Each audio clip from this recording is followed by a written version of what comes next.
নবদ্বীপে একটি ক্লাবঘর থেকে বিপুল পরিমাণ সরকারি ত্রাণ সামগ্রী উদ্ধারের ঘটনাকে কেন্দ্র করে চাঞ্চল্য ছড়িয়েছে। শুক্রবার রাত 10:30 নাগাদ নবদ্বীপের বড়ালঘাট স্পোর্টিং ক্লাবে অভিযান চালিয়ে পুলিশ ত্রাণের তিরপল, কম্বল এবং তন্তচের বিভিন্ন বর্ষের শাড়ি উদ্ধার করে। সূত্রের খবর, ক্লাবের প্রায় 10টি ঘরে এই সামগ্রীগুলি মজুত করে রাখা হয়েছিল। স্থানীয়দের অভিযোগ, সাধারণ মানুষের জন্য সরকারি অর্থে বরাদ্দ হওয়া ত্রাণ সামগ্রী দীর্ঘদিন ধরেই সেখানে রাখা ছিল। ঘটনাস্থলটি নবদ্বীপ পুরসভার চেয়ারম্যান বিমান কৃষ্ণ সাহার পাড়ায় এবং তার ফ্ল্যাটের পাশে অবস্থিত বলে অভিযোগ উঠেছে। যদিও এই বিষয়ে তার কোনো প্রতিক্রিয়া পাওয়া যায়নি। ঘটনার খবর ছড়িয়ে পড়তে এলাকায় ভিড় জমায় সাধারণ মানুষ ও বিজেপির নেতাকর্মীরা।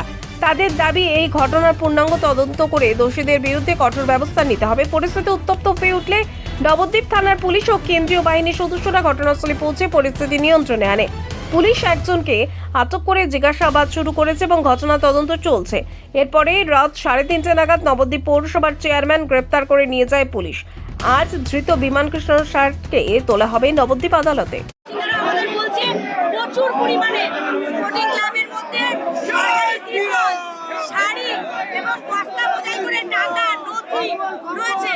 এবং সেই সঙ্গে আজকে সন্ধ্যেবেলা নবদ্বীপের চেয়ারম্যান বিমান কৃষ্ণ সাহার এই স্পোর্টিং বড়ালঘাটের ট্যাগ থেকে বড় বড় মিষ্টির প্যাকেটের মধ্যে করে টাকা পার্সেল হয়েছে এবং ব্যাগে করে নথি পাচার হয়েছে। Bureau report, বঙ্গলিখনি।